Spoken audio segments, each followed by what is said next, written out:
Hi dears, നമുക്കിനി നല്ലൊരു ദോശ ഉണ്ടാക്കിയാലോ? അപ്പോൾ നമ്മൾ ദോശ ഉണ്ടാക്കാനായിട്ട് ആദ്യം പാക്കറ്റ് മാവ് വാങ്ങിച്ചിരിക്കുകയാണ്. അപ്പോൾ പാക്കറ്റ് മാവ് എടുത്തു. പാക്കറ്റ് മാവ് ഓപ്പൺ ചെയ്തിട്ട് അതൊരു പാത്രത്തിലോട്ട് ആക്കിയിട്ടുണ്ട്. അതിനുശേഷം അതിൽ കുറച്ച് ഉപ്പിട്ട് കൊടുത്തു. അതിനുശേഷം ഉപ്പ് മിക്സ് ആവാൻ വേണ്ടി ഇളക്കി കൊടുത്തു.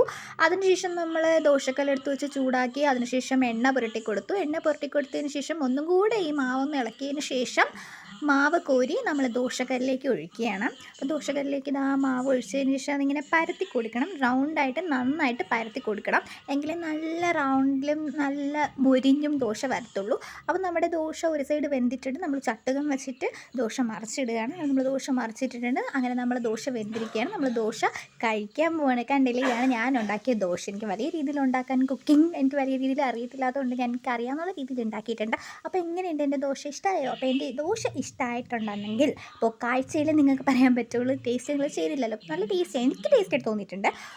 എനിവേ, നിങ്ങൾക്ക് കാഴ്ചയിൽ ഇഷ്ടപ്പെട്ടിട്ടുണ്ടെങ്കിൽ ലൈക്ക് ചെയ്യാൻ മറക്കല്ലേ.